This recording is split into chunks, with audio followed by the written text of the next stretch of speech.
Hi எல்லாருக்கும் வணக்கம். என் பேர் பிரதிபா. எனக்கு 6 months பிஃபோர் வீசிங் மைக்ரேன் இந்த மாதிரி ப்ராப்ளம்ஸ் நிறையா இருந்தது. ஸோ வீசிங் பொறுத்த வரைக்கும் நான் அலோபதி போய் ட்ரை பண்ணேன். அவங்க பஃப் தான் எடுக்கணும்னு சொன்னாங்க. ஸோ பஃப் நான் ஃபஸ்ட் டைம் யூஸ் பண்ணும்போது எனக்கு உடம்பெல்லாம் கை காலெல்லாம் ரொம்ப ஷிவரிங்காக இருந்தது. ஸோ இது பெஸ்ட் ஆப்ஷன் இல்லை அப்படின்னு சொல்லிட்டு வேறு ஏதாவது ட்ரை பண்ணலாம் அப்படின்னு பார்க்கும்போது தான் சரி அக்குபஞ்சர் ஏன் ட்ரை பண்ணக்கூடாதுன்னு தோணுச்சு. ஸோ அப்போ நாங்கள் கூகுளில் ட்ரை பார்க்கும்போது நல்ல ரிவ்யூஸோட நிறைய பேர் ரேட்டிங்ஸ் நல்ல குட் ரேட்டிங்ஸ் கொடுத்துருந்தாங்க. So why can't we try that அப்படின்னு சொல்லிட்டு நாங்கள் அக்குபஞ்சர் போய் பார்த்தோம். அங்கே போய் பார்க்கும்போது ஹீ செட் லைக் 1 week கண்டினியூஸாக வரணும் அப்படின்னு சொன்னாங்க. ஸோ நாங்களும் ஓகே போகலாம், 1 week போகலாம், ட்ரை பண்ணி பார்க்கலாம். ஏன்னா வீசிங் எனக்கு சிவியராக இருந்தது.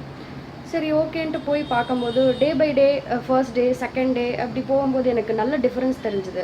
ஸோ நல்ல ஹோப் கிடச்சிது. 1 weekல எனக்கு கம்ப்ளீட்டாக வீசிங் கம்ப்ளீட்டாக க்யூர் ஆகிடுச்சு. ஸோ நெக்ஸ்ட்டு நான் சொன்னேன் எனக்கு மைக்ரேனும் இருக்குது. ஹோப் வந்த பிறகு எனக்கு மைக்ரேனும் இருக்குது, எனக்கு அதுவும் போகணும் அப்படின்னு சொல்லும்போது so he said he will be treating for that also. அதுக்கப்புறம் ஒரு வாரம் அந்த migraine day by day treat பண்ணும்போது எனக்கு மைக்ரேன் ப்ராப்ளம்ஸும் கம்ப்ளீட்டாக இல்லை. இப்போ பாஸ்ட் 6 months நாங்கள் போயிட்டுருக்கோம். எனக்கு வீசிங் மைக்ரேன் எந்த கம்ப்ளைண்ட்ஸுமே இல்லை. ஸோ நார்மல் டைஜஷன் ப்ராப்ளம் அந்த மாதிரி தான். இப்போ நான் கரண்ட்டாக எதுக்கு போயிட்டுருக்கேன்னா எனக்கு பீரியட்ஸ் ப்ராப்ளமும் இருக்குது. ஸோ அதுக்காகவும் போயிட்டுருக்கேன். இப்போது எனக்கு ரெகுலர் ஆகிட்டே வருது.